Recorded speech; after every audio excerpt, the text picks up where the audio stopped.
Agartala press ক্লাবে journalist ইউনিয়নের রাজ্য সম্মেলন অনুষ্ঠান অনুষ্ঠিত হয় রবিবার এতে উপস্থিত ছিলেন রাজ্যের মুখ্যমন্ত্রী বিপ্লব কুমার দেব সহ ইউনিয়নের রাজ্য নেতৃত্বে ছিলেন আন্তর্জাতিক জার্নালিস্ট ফোরামের সভাপতি ও সভানেত্রী সাবিনা ইন্দ্রজিৎ সহ অন্যান্যরা। চলুন দেখে নেই বিস্তারিত। Bureau report, social Bangla. Role same है। हमारा रोल है कि हमारा एक ही लक्ष्य है, पब्लिक सर्विस। आप अपने स्टेट में situation, you want to improve the lives of people, and we as the fourth estate want to inform the public and we want to work for public good.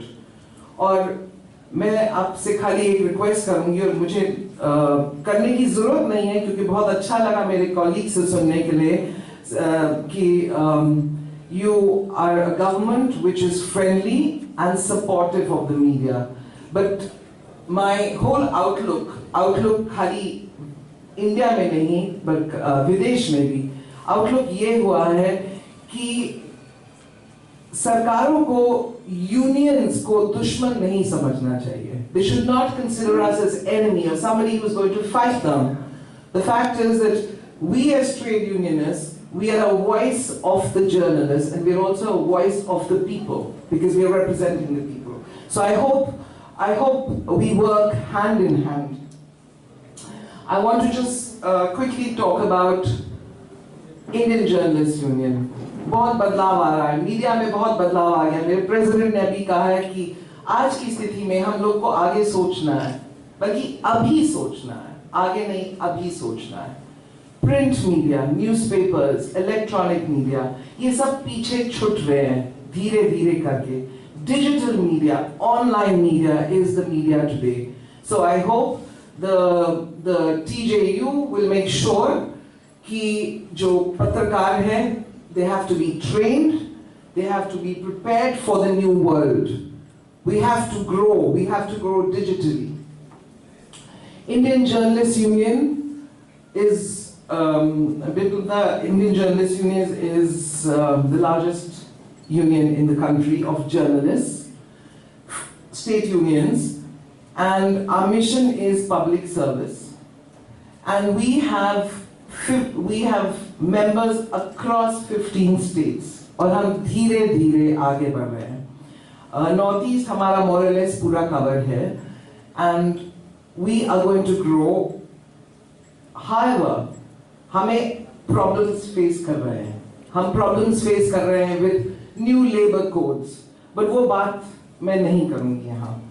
IJU is an affiliate of the International Federation of Journalists.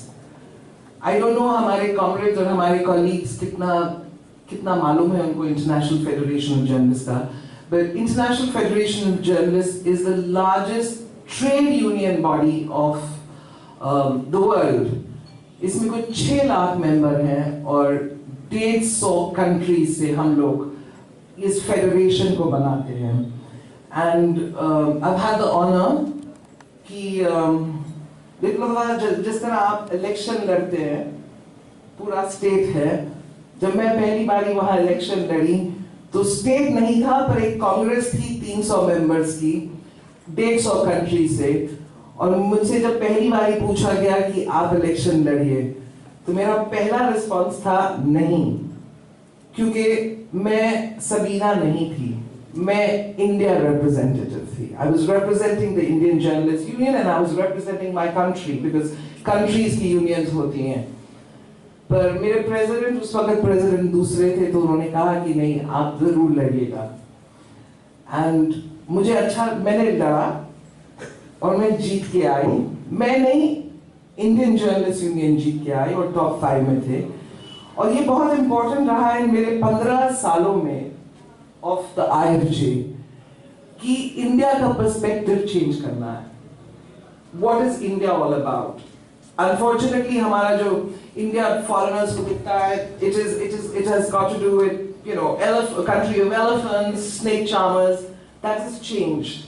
So what we do in the IFJ through IJU, through our state unions, is कि हम उनके साथ चलते हैं. IJU issues on media.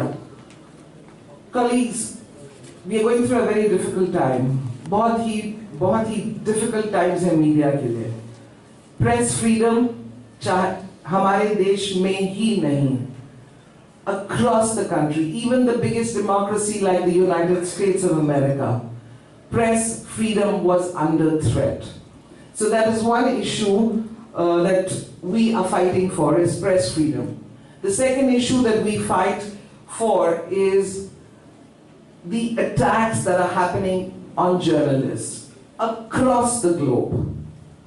I mean, there are countries, African countries, Somalia, you have Iraq, you have Palestine, you have various countries across the globe जहाँ attacks बढ़ रहे हैं. पर साथ साथ IFJ has a voice in the United Nations. IFJ has a voice in the Human Rights Council. तो ये जो सारे issues हैं press media, freedom of the press के, वो issues हम globally ले रहे हैं. We have to work honestly. We have to have ethical journalism in our blood. आज की तारीख में हम देख रहे हैं कि हम पत्रकार भी, हमारा मीडिया भी honest या उसकी जो इंटेग्रिटी है उस पे क्वेश्चन मार्क आ गया है. हमने कई केसेस, हम ऐसे टीवी चैनल्स देख रहे हैं जिसमें मुझे शर्म आती है अपने आप को पत्रकार कहने के लिए. तो हमारी ये जिम्मेवारी है, हमारी ये बहुत जिम्मेवारी है, सजाद एंड प्रणवदा, हमारी बहुत जिम्मेवारी है कि हमारे जो मेंबर्स हैं, हमारे जो जर्नलिस्ट हैं, they must adhere to ethical journalism, good journalism, दोनों पक्ष. आप बिप्लब दत्ता के खिलाफ लिखना चाहें तो लिख लीजिएगा, पर उनका वर्जन जरूर डालिएगा before anything else, because I think it's very easy for us to use this. Last but not the least, Biplab Dutta, आपसे एक रिक्वेस्ट है, humble. आपने बहुत किया आप जर्नलिस्ट के लिए, and in fact, as a young chief minister, I think you've done a lot more than what other state governments have done. And मैंने पेंशन का सुना, हेल्थ इंश्योरेंस का सुना. अगर पेंशन थोड़ी और बढ़ जाए इस महंगाई के दौरान तो बहुत अच्छा होगा. आप स्थिति देख लीजिए. ऑफ कोर्स आपको अपना गवर्नमेंट का कॉफर्स भी देखना है, और इनके थ्रू आपसे एक दरखास्त भेजी जाएगी. यहाँ पहली बारी आई हूँ, फर्स्ट टाइम इन अगरतला, बहुत अच्छा लगा और बहुत कंफर्टेबल हूँ. और आपसे रिक्वेस्ट ये होगी कि IJU का एक प्लेनरी सेशन होता है. प्रणवदा एंड सजा भाई, एक हम लोग का प्लेनरी होता है जहाँ हर 2 साल 2.5 साल के बाद कि हमारे सारे state unions from across the country plenary के आते हैं. तो आपसे हम्बल रिक्वेस्ट है कि आपकी सरकार अगर हमारे यूनियन को थोड़ा सपोर्ट देगी तो हम अपने TJU की लीडरशिप को कहेंगे कि जो आने वाली प्लेनरी है वो अगरतला होस्ट करे.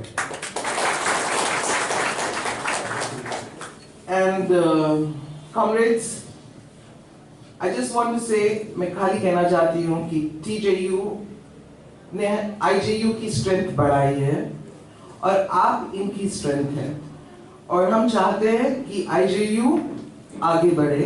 और ये तभी हो सकता है कि आप लोग और तादाद में बढ़ें. और जैसे मैंने कहा, अपनी rights, we have to fight for our rights. हमें अपनी राइट्स का बचाव करना है और साथ साथ में हमें अपनी पत्रकारिता का भी बचाव करना है. और मैं बिप्लब दा का धन्यवाद देती हूँ कि उन्होंने टाइम स्पेयर किया. और आई होप IJU को कतई नहीं कोई स्टेटमेंट इशू करनी पड़े on government attack on journalist. अभी तक तो नहीं हुआ है, 3 साल में, बहुत अच्छा है. पर आई होप, क्योंकि हम प्रेस स्टेटमेंट्स निकालते हैं जब सरकार पत्रकारों को परेशान करती है, और वो प्रेस स्टेटमेंट इंडिया में नहीं जाती है खाली, वो प्रेस स्टेटमेंट वर्ल्ड वाइड जाती है IFJ की वेबसाइट से across the world. So I hope there is never ever an opportunity I don't think I can say, I should not say hope. मैं अपने आप को करेक्ट करूंगी. आपसे बात करके और कुछ लोगों से कल सारा दिन मैं जो बात कर रही थी, I'm confident. मैं confident हूँ कि ऐसी कभी नौबत आएगा. Thank you. বিপ্লব কল্পনা ছিল না যে त्रिपुरा में 12 महीने में 1000 फ्लैट 7 मंजिला तैयार होगा और वो टेक्नोलॉजी न्यूजीलैंड हाई भूकंप रोधक टेक्नोलॉजी में 12 महीने में. अरे या तो आंगनबाड़ी का घर तैयार करने में 5 साल लगा देते थे पुराने सरकार में. आंगनबाड़ी का घर भाई मैं सरकार चलाता हूं, मेरे पास डेटा है, मैं दिखा दूंगा. आप लोग आइए मेरे पास. आंगनबाड़ी घर कितने दिन में वर्क ऑर्डर कब दिया, कंप्लीटेशन कब हुई. और आज वही त्रिपुरा बोलता है 12 महीने में 1000 फ्लैट तैयार कर देंगे. ये मॉडल त्रिपुरा का उदाहरण नहीं है, नया कुछ है. इसका सोच भी नहीं पे थे लोगों को.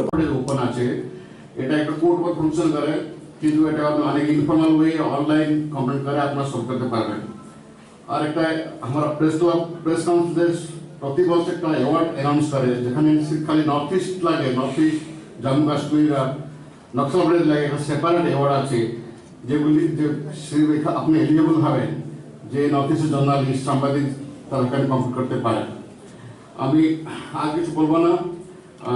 আমার প্রেস কাউন্সিল এটা বেসিক্যালি জার্নালিস্ট বডি, এটা মেজরিটি মেম্বার জার্নালিস্ট সবাই, IDU, press association, owners, big newspaper, small newspaper সবাই এখানে আছে.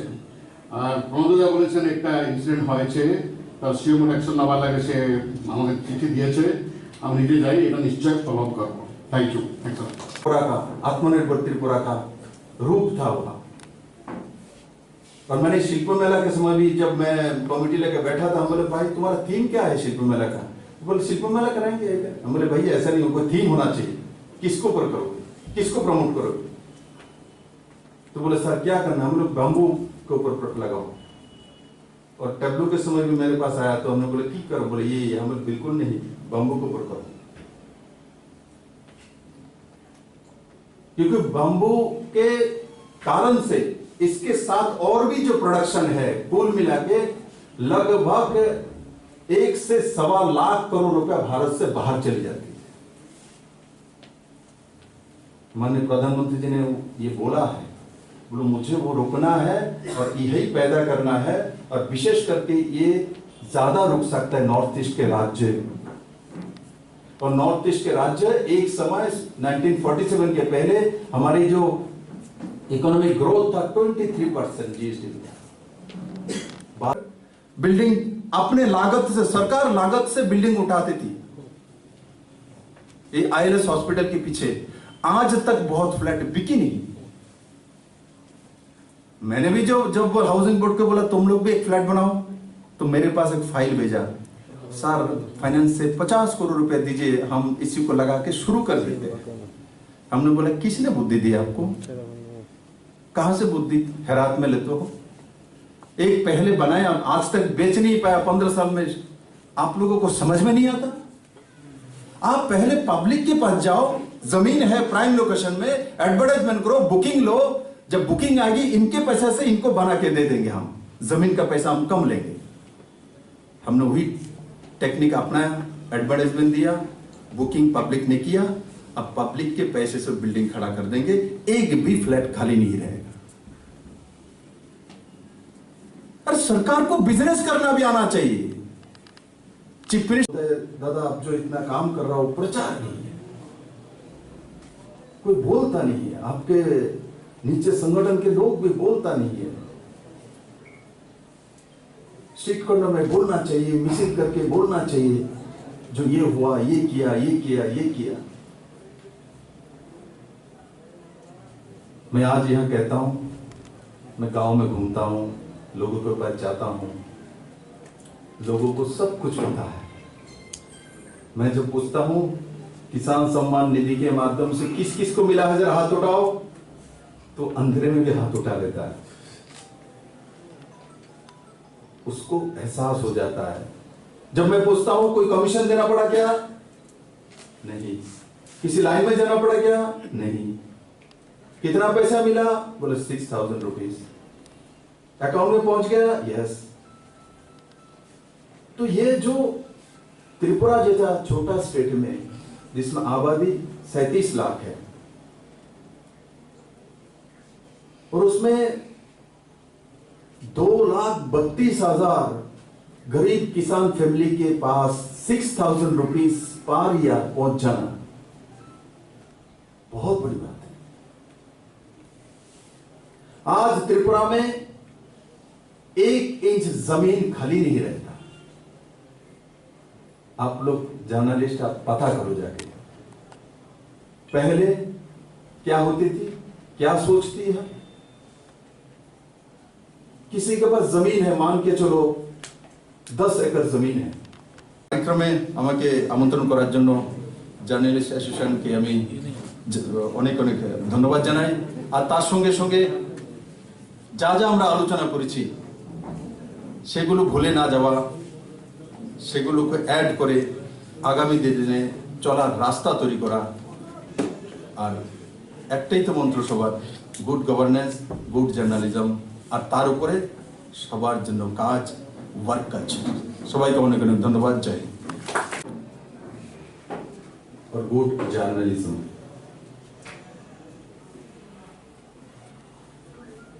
দুইটার সঙ্গে সম্পর্ক রয়েছে।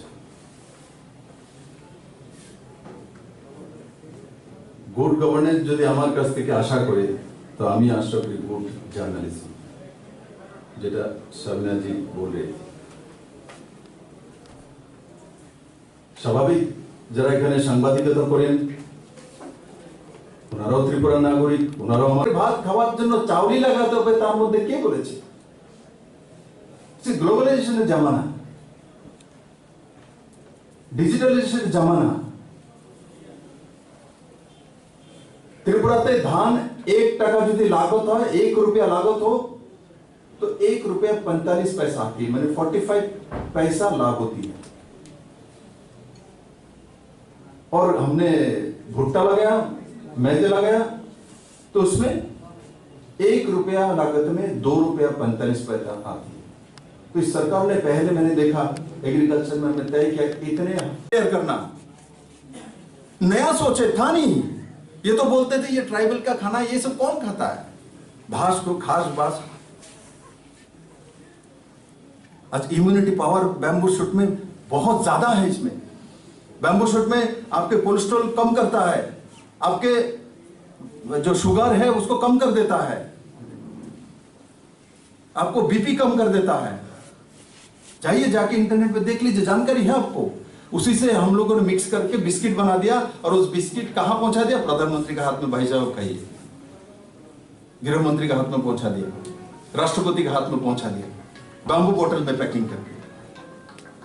तो आज उसके लिए जब मैंने सुप्रीम कोर्ट के चीफ जस्टिस को बोबले साहब को दिया था तो इसको तुरंत खाया, बोले इम्यूनिटी बढ़ेगा ना? हम बोले हाँ बढ़ेगा, खाया। इस बार जब हम त्रिपुरा में आए मेरे त्रिपुरेश्वर मंदिर में दर्शन करने के लिए तो बोल रहा था, और भी जस्टिस थे, बोले मुख्यमंत्री नौजवान ने इसने जो डायनेमिक आपने बोला वो भी वो शब्द बोला, बोले इन्होंने मुझे ये बिस्किट खिलाया, ये लौता आदमी है बिस्किट बना लिया। क्यों? अब बताइए, मैं क्यों जाके राष्ट्रपति को देता हूं, क्यों प्रधानमंत्री को देता हूं, क्यों गृह मंत्री को देता हूं, क्यों चीफ जस्टिस को देता हूं? क्या कारण? ये लोग हमारे एम्बेसडर हैं, ब्रांड एम्बेसडर हैं। हम पैसा खर्चा करके एम्बेसडर नहीं बुलाएंगे, ये खुद राष्ट्रपति एम्बेसडर। राष्ट्रपति जब खाके हम बोल रहा है किसी के सामने, 10 व्यक्ति के सामने बोलेगा। उस दिन देखा मैंने चीफ जस्टिस सुप्रीम कोर्ट आए थे, सबके सामने बोल रहा था, वही हो गया मेरा काम। आज ये सब पहले सोच नहीं थी। बैम्बू बोतल, बैम्बू शूट से बिस्किट्स, बैम्बू बोतल में हनी पैक करके देना, क्वीन पाइनएप्पल, ये पहले भी था यहाँ पाइनएप्पल। आज क्वीन पाइनएप्पल दुनिया में जा रहा है। आज कुछ ही दिन बाद ऑर्गेनिक सर्टिफिकेट आ रहा है, उसके बाद जो 50 रुपए में बिकते हैं 500 रुपए में बिकेगा एक पाइनएप्पल। पहले मैंने देखा पाइनएप्पल का खेती तोड़ के रबर लगा रहा था, अब देखता हूं रबर काट के पाइनएप्पल दोबारा लगा रहा है। মুসুর ডাল আমরা বেশি খাই ত্রিপুরার মানুষ। মুসুর ডালের কিলো কত ছিল খেয়াল আছে সঞ্জয় বাবু? 2017-তে 130 টাকা। যেমন আপনি ডাল কিনেন না, মাছ মাংস বেশি খান। दाल नहीं खाता, दाल में ज्यादा ताकत है दादा। चाहे दाल रोटी और चावल, दाल चावल গরিবের মা। এই সরকার তার মধ্যে নজর রেখেছে। তার জন্য এই সরকার আসার পরেই যাত্রা করে ইপিডিএস সিস্টেমের পেছনে আমি লেগেছিলাম। বিধানসভাতে আমার পত্রিকার বন্ধুরা খেয়াল আছে, অপোজিশন লোকেরা বলতো ইপিডিএস সিস্টেম এটা কোনো লাগু করছে, এত তো গরিবের হাতের মধ্যে पुरान দিয়ে कुरुले दिए काम करेगा, उस जगह लकड़ी काटेगा तो इनके निशान मिट जाता है, तो ईपीडीएस सिस्टम में तो उनको मिलेगा नहीं, उनका रेटिना नहीं मिलेगा, उनका आंख नहीं मिलेगा, उनका हाथ नहीं मिलेगा। हमने बोला जो आधार कार्ड है हमारे पास 100% आधार कार्ड है, आधार कार्ड से मिल जाएगी। वास्तव में ये क्यों नहीं करने दे रहा था? क्योंकि जब ईपीडीएस सिस्टम किया तो 62,000 भुआ रेशन कार्ड निकला यहाँ, 62,000 इसमें फेक रेशन का। इससे सरकार को 62 करोड़ का लाभ हुई, जो कि कहां जाते थे, कौन खाते थे, कौन रेशन मिलता, इसका हिसाब नहीं। ये जो डिजिटाइजेशन करने के बाद, ऑनलाइन करने के बाद क्या लाभ होती? अरे जीएसटी भी बढ़ाता है डिजिटाइजेशन, टैक्स बढ़ाता है। आज जो आप टैक्स दे रहे हो बढ़ गया सर।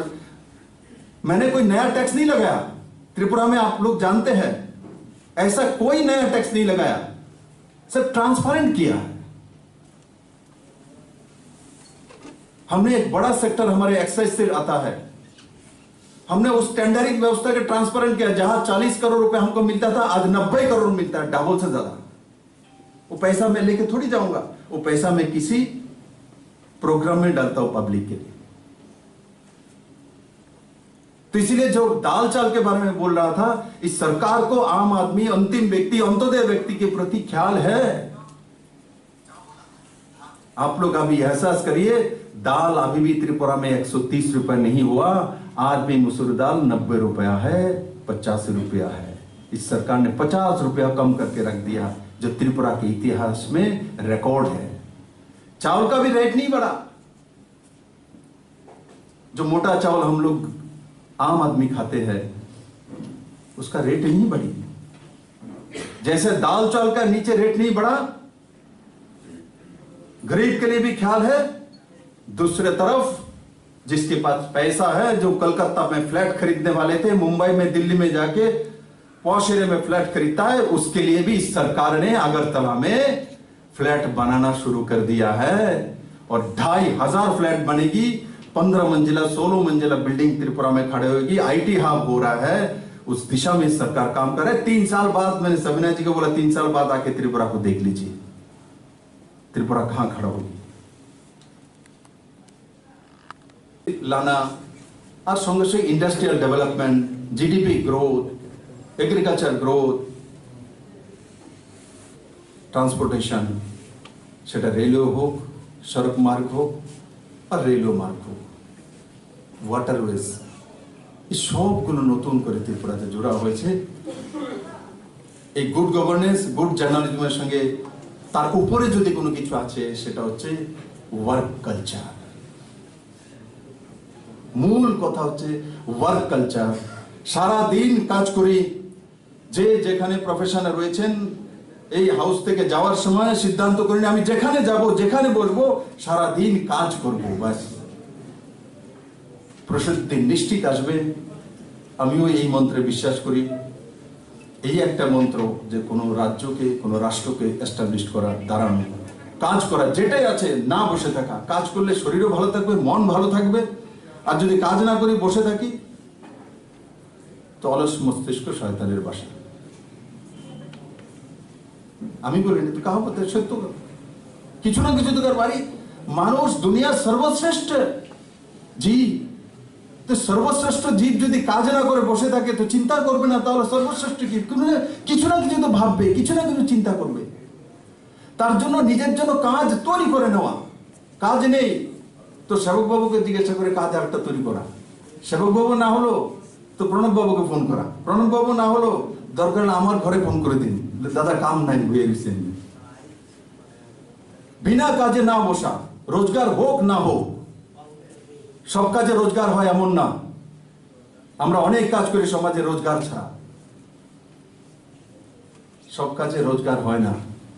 কাউকে আমরা সেবা করি রোজগারের জন্য নয়, মনের স্যাটিসফ্যাকশনের জন্য, আত্মবল বাড়ানোর জন্য। কাউকে যদি কোনো কিছু দেই তো ওই ব্যক্তির চাইতে আমার লাভ হয় বেশি, নিজের আত্মবল বলে আত্মমানসিকতা বাড়ে।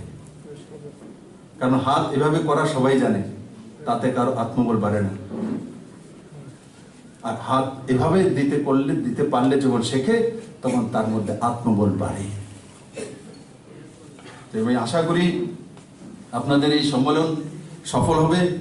আর এখানে কিছু সিবিআই বিষয়ে কথাবার্তা হয়েছিল, ফলো আপ করি, কিন্তু মাঝখানে করোনার মাঝখানে তো কোনো অফিসার আসছিল না, মাঝখানে সিবিআই থেকে একটা টিম এসেছিল আপনারা জানেন, কিন্তু করোনার পরে আর সেটা ফলো আপ হয়নি, কারণ করোনার সবাই ব্যস্ত হেলথ সেক্টর নিয়ে। এখন সেটা আবার শুরু হয়েছে। তো আমি বলবো একবার কনসার্ন অফিসারদেরকে বলবো যে এবার আসুন ত্রিপুরাতে কেসগুলো তাড়াতাড়ি ব্যবস্থা করুন, তার কারণ সেই সমস্ত কেসগুলো সিবিআইকে দেওয়া হয়েছে। আর সিবিআইকে যদি না দেওয়া হতো তাহলে আমি নিজেই সেগুলো করে আপনাদের সামনে যেটাই সত্য সেটা চলে আসতো। কিন্তু একবার সিবিআইকে হ্যান্ড ওভার করার পর আবার সিবিআই থেকে নিয়ে আসবো, এটা হয় না, সিবিআই করতে হবে। আর বাকি যে বিষয়টা বললেন যে এখানে ইন্ডিয়ান জার্নালিস্ট অ্যাসোসিয়েশন এখানে আগরতলাতে কার্যক্রম করতে, সৌভাগ্য আগরতলাতে আপনারা আসবেন, কার্যক্রম করবেন, তাতে ত্রিপুরা রাজ্যের সম্বন্ধে ভারতবর্ষের প্রত্যেকটা জার্নালিস্টের বাস্তব ধারণা হবে যে এটা ত্রিপুরা কি ছিল আগে, এখন কি হয়েছে, আর কি প্রচার ছিল, এখন কি প্রচার হচ্ছে, কারা সারা, আর কি কারণ হয়েছে, আর ত্রিপুরা কেমন। তখন গিয়ে যখন লিখবে তো ত্রিপুরা নিশ্চিত সেই বিষয়ে ত্রিপুরা মানুষ সম্বন্ধে লিখবে, ত্রিপুরার মাটি সম্বন্ধে লিখবে, ত্রিপুরার একটা যে ডাইনেস্টি আছে আমাদের ত্রিপুরার রাজ পরিবারের একটা সুন্দর ইতিহাস আছে, পজিটিভ ইতিহাস আছে। মহারাজা বীরবিক্রম কিশোর মানিক্য ওই সময় যে আধুনিক ত্রিপুরার উপকার ছিলেন, উনি যেই কাজগুলি শুরু করেছিলেন ওই কাজগুলো যদি ধারাবাহিকতার সঙ্গে কন্টিনিউশন করে যেতেন তো ত্রিপুরার সর্বশ্রেষ্ঠ রাজ্য আজ থেকে 10 বছর আগে হয়ে যেত। কারণ কি আমি লক্ষ্য করেছি মহারাজা বীরবিক্রম কিশোর মানিক্য, সেই এমবিবি কলেজ হোক, সেই এয়ারপোর্ট হোক, ত্রিপুরা রাস্তা হোক, ত্রিপুরা রাজবাড়ির ধারে যে এই আমরা দেখছি এই দিঘি হোক, তার আশপাশে বাকি জায়গায় জল জমে, এখানে জল জমে না। তো এই সব টেকনোলজি ত্রিপুরাতে ছিল এবং কোয়ালিটি দেওয়া সেটাও মহারাজা বীরবিক্রম কিশোর মানিক্যের মানসিকতা ছিল। উনি যখন স্কুল কলেজ তৈরি করেছিলেন, যে স্কুল কলেজগুলিকে ভালোভাবে চলছে না, তার মধ্যে ব্যবস্থা নেই, তো উনি সেগুলোকে রিভিউ করে বন্ধ করে দিতেন। মানে রিভিউ সিস্টেম উনি তখন লাগু করেছিলেন। একদিকে যেমন পারদর্শী স্কুল, পারদর্শী যেতাম সেন্টারগুলো বাইরে থেকে যারা, সেখানে ত্রিপুরাতে প্রথম নর্থ ইস্টে কোনো জায়গাতেই করোনার প্রকোপ ছিল না, একটি কেসও ছিল না। যখন বাইরে থেকে বাড়িতে আসা যে রাজ্যগুলো থেকে 40,000 কাছে ত্রিপুরাতে এসে, ওই সময় সবাই আসার পর গভর্নমেন্ট বিভিন্ন স্কুলে বিভিন্ন জায়গাতে সেন্টার তৈরি করেছে, কোয়ারেন্টাইন সেন্টার, সেখানে 14 দিন থাকা, 14 ডেজ। তো সেই জায়গায় যখন আমরা যেতাম, আমি যেতাম, তো আমার প্রত্যেকটা বন্ধুরা আমার সাথে পৌঁছে যেত। আমি ওদের মাঝে মাঝে বলতাম, अरे थोड़ा दूर हटो ना, सब इकट्ठा होके क्यों रहे, वो हंसता है, सामने सब जानता है। मेरे को बोलता दादा आप थोड़ा सा दूर रहिए, मुझे सामने से बोल रहा है दादा आप दूर रहिए, कोई कोई जो फोन भी करता था, और खुद सामने से जब मेरा बाइक लेने के लिए आता है वो कुछ करने सब इकट्ठा हो गए, कैमरा ऐसा करते करते एक दूसरे को गिर रहा है। तो मैंने प्रणब जी ने मुझे बोला दादा हमारे जर्नलिस्ट को एक बार एक स्पेशल करके आप इसको टेस्टिंग करा लीजिए ना। तो हमने स्पेशली बोल के इनके तुरंत वो कराया, किंतु मुझे एक भी नहीं मिली पॉजिटिव पहले दफा में। ये बहुत अच्छी बात है। तो साथ ही साथ मैं कहता हूं जो इस पेंडेमिक के समय मैंने सभी लोगों को साथ मिला, माननीय प्रधानमंत्री जी जब जनता कर्फ्यू के लिए अपील की तो त्रिपुरा के लोगों ने इसको निभाया और देश भर के लोगों ने निभाया। और उसके बाद मैंने भी एक अपील किया था, जो सरकार तो सहयोग करेगा, जो जो चावल हो दाल हो आपके घर में पहुंचाएगा, किंतु आपके घर के आसपास कौन भूखे है, किसके घर में चावल नहीं है, आप सबसे पहले जानते हैं। तो जिसके पास भी थोड़ा बहुत ज्यादा है वो अपने घर के पास वाला को दे दीजिए। और त्रिपुरा के लोगों ने ये काम किया है, बड़े मात्रा में किया है, उत्सव की महल में किया है। तो एनजीओ हो, विभिन्न राजनीतिक दल के लोग हो, मैं इसलिए सबको धन्यवाद दूंगा। पत्रकार लोग, मैंने देखा बहुत मीडिया हाउस के लोग उतरे हैं, सबको दान दे रहा है, चावल दे रहा है, खाना दे रहा है, ये सब किया है त्रिपुरा में। अकेला मैंने निकाल के लाया ऐसा नहीं है, मैं डायनेमिक नहीं हूं, त्रिपुरा के लोग डायनेमिक है। इस मिट्टी में मेरा भी जन्म हुआ तो मेरे ऊपर भी ये पदवी लगता है जाके, किंतु त्रिपुरा के लोग डायनेमिक है। ये मैं नहीं कहता हूं, देश के प्रधानमंत्री नरेंद्र भाई मोदी ने 2019 में उदयपुर में आया था, उस रैली में उन्होंने कहा आइए पूरे भारतवासी आके देख के जाइए इन लोगों से, ये दूरदर्शी है, कुछ करने वाले लोग हैं, मेहनती लोग हैं, सीखे त्रिपुरा के लोगों से। और पहले हम लोग को सीख मिलता, अरे हम लोग तो कुछ नहीं जानते, छोटे स्टेट के हैं, हमसे क्या होगा, हम तो परनिर्भरशील हैं, हम तो खड़ा हो ही नहीं सकते। जब मोदी के मुंह से पूरे त्रिपुरा के लोग सुना, जो हम लोग सबसे अच्छे काम करने वाले, हम दूरदर्शी है, हम कुछ करने वाले लोग हैं, तब त्रिपुरा के लोगों के अंदर विश्वास पैदा हुआ कि हम कुछ कर सकते हैं। तो आज त्रिपुरा एक गति लेके चला है। मैंने जब त्रिपुरा में सत्ता लिया था तो टैक्स रेवेन्यू कलेक्शन 9.6% था। आज पेंडेमिक होने के बाद भी त्रिपुरा में टैक्स रेवेन्यू कलेक्शन 28% है। और जीएसटी कलेक्शन में त्रिपुरा नंबर 1 है देश में। हमारा इकोनॉमी छोटा है किंतु जीएसटी कलेक्शन में हम लोग नंबर 1 पे है, हम कहीं भी नहीं रोके।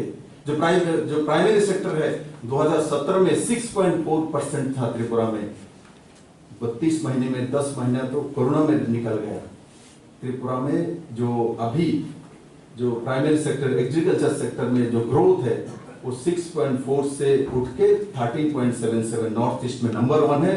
ऐसा कि स्पीड में, जो ग्रोथ रेट स्पीड में देश में नंबर 1 है त्रिपुरा। त्रिपुरा कहीं हारने वाले नहीं है। हारते वो जो संदेह रखते हैं मन में। लोग इंसान कैसे हार सकता है? इंसान दुनिया का सर्वश्रेष्ठ जीव है, इंसान हार ही नहीं सकता। इसके मन में द्विधा हो, चिंतन हो, तब वो हारेगा। ऐसा काम ही नहीं लूंगा जो काम मैं हारने वाला हूं। तय कर लेना चाहिए काम मैं कर सकता हूं क्या नहीं कर सकता हूं, तो उसमें हाथ नहीं लगाना। लगाया तो जीतना तय है, जीत के दिखाएंगे। तो उस मानसिकता लेके कोई भी काम करे, चाहे दिनमुजो काम करे और कोई एक मीडिया हाउस काम करे और कोई मुख्यमंत्री काम करे, इसमें कोई तफावत नहीं, और कोई मां काम करे।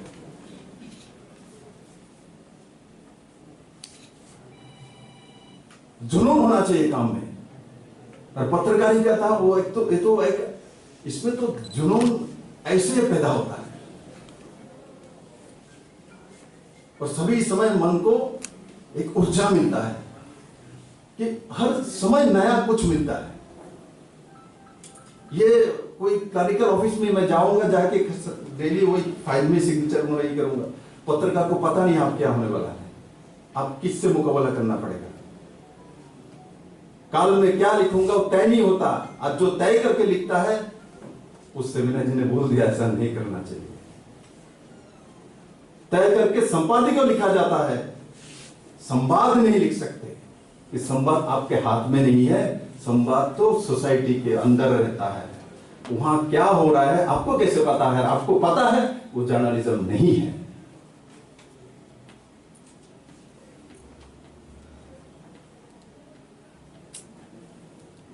इसलिए आज हर दिशा में मेरा राज्य है, मैं मुख्यमंत्री हूं, मैं इसलिए नहीं कह रहा हूं। एक राज्य को उठने के लिए पैरामीटर देखना चाहिए। मैं बोलूंगा उठ रहा हूं, चल रहा हूं, मैं मॉडल बना दूंगा। लोग बेवकूफ नहीं है, लोग देखते हैं मॉडल कैसे बनाएगा, इसका पैरामीटर क्या है। पहले भी रास्ता था, अभी भी रास्ता है, तो उसमें विप्लव देव ने नया कुछ कर लिया? क्या कर लिया? इस सरकार ने नया क्या दिखाया? इस सरकार ने दिखाया ना नया कुछ। पहले एक व्यक्ति को जानते थे यहाँ पे, आज बैम्बो बोतल को जानता है। বর্তমান পরিস্থিতিতে বর্তমান সরকারের আমলে অনেকটা এই সরকার সেনজিটিভ সাংবাদিকের সমস্যার উপর, সাংবাদিকের বিভিন্ন ধরনের ইস্যু যেগুলি আছে, সাংবাদিকের পেনশন, সাংবাদিকের উন্নয়নের জন্য, সাংবাদিকতার উন্নয়নের জন্য বিভিন্ন কমিটি গঠন, সরকারের এই কাজগুলোর জন্য আমি বিশেষ করে আমার ইন্ডিয়ান জার্নালিস্ট ইউনিয়নের তরফ থেকে আমি ধন্যবাদ জানাচ্ছি চিফ মিনিস্টারকে। কিন্তু ব্যাপার হলো এখন হয়তো সাংবাদিকের উপর আক্রমণ আগের মতো নেই, কমছে, তবে আক্রমণ হচ্ছে, আক্রমণ কন্টিনিউ। তো আমি চাই, আর আমরা সাংবাদিক সবাই চাই, এই রাজ্যে ভারতবর্ষে এমন এক পরিস্থিতির সৃষ্টি হোক, পরিবেশের সৃষ্টি হোক, যেখানে সাংবাদিকের উপর হামলা করতে লোকেরা ঘাবড়াবে, ভয় করবে। সেরকমের একটা পরিবেশ সৃষ্টি হওয়া দরকার, যাতে সরকারকে আর কোনোদিন তদন্ত করার কোনো প্রয়োজন হয় না। যদি আমাদের উপর আক্রমণ না হয়ে থাকে, সবাই যদি রেসপেক্ট করে, তাহলে কোনো তদন্তের কোনো প্রয়োজন হবে না। তো এখন আমরা as a affiliate of international federation of journalist, Indian journalist union, যে বিশ্বে এখন সাংবাদিকতার ধরনটা আফটার কোভিড-19 পাল্টে গেছে। অনেকগুলো নতুন নতুন সমস্যা, নতুন নতুন মিডিয়া ইস্যুস, নতুন নতুন কতগুলো এথিক্যাল কোয়েশ্চেন, প্রশ্ন এখন দাঁড়িয়েছে। বিশেষ করে traditional media, print media, television media, digital মিডিয়ার সামনে একটা প্রত্যাহ্বানের সম্মুখীন হচ্ছে। আর অনেকের সঙ্গেই আমাদের সাংবাদিকদের চাকরির উপর একটা চাপ পড়েছে, অনেক রিপ্লেসমেন্ট হয়েছে। তার কারণ হলো যে ট্রেডিশনাল মিডিয়া, নিউজ পেপারের, পার্টিকুলারলি প্রিন্ট মিডিয়ার যে সার্কুলেশন এবং রেভিনিউ অনেকটা কমে গেছে, তাদেরকে লোকজনকে ছাঁটাই করতে হচ্ছে। সেই একটা প্রবলেমের জন্য আমরা ভেবেছিলাম, আশা করেছিলাম যে সরকার, কেন্দ্রীয় সরকার যে প্যাকেজ একটা দিয়েছিল আফটার কোভিড-19 ইন্ডাস্ট্রির রিভাইভালের জন্য, সেই প্যাকেজটা যদি মিডিয়া ইন্ডাস্ট্রিকেও দিত, তাহলে হয়তো অনেকটা সুবিধা হতো। আমি আশা করি যে ত্রিপুরাতে যে মিডিয়া, ট্রেডিশনাল মিডিয়া ইন্ডাস্ট্রি আছে, যারা কোভিড-19 জন্য যাদের অনেকটা লোকসান ভর্তি হয়েছে, তাদের সাহায্যের জন্য আমি সরকার চিন্তা চর্চা করছে এবং করবে। ঘটে গেছে সেটা বিচার আমরা চাই। আমরা আশা করব আপনি সাংবাদিকদের, এর আগে সাংবাদিকদের প্রকৃত বন্ধু, আপনি আমাদের এই বিচার পাইয়ে দেবেন এবং বিচার পাইয়ে দেওয়ার জন্য আপনি চেষ্টা করবেন, এবং রাজ্যের সাংবাদিকদের যে ছোট ছোট কিছু সমস্যা আছে সেগুলোকে সমাধান করার জন্য আপনার প্রয়াস আগের মধ্যে অব্যাহত থাকবে। আমরা মুখ্যমন্ত্রী হওয়ার আগে যে বিপ্লব দেবকে আমরা দেখেছি, সেই বিপ্লব দেব এখন সাংবাদিকদের সাথে রয়েছেন। আগামী দিনও আশা করি আপনি আমাদের সাথে মিডিয়া ফ্রেন্ডলি হিসাবে থাকবেন। ধন্যবাদ।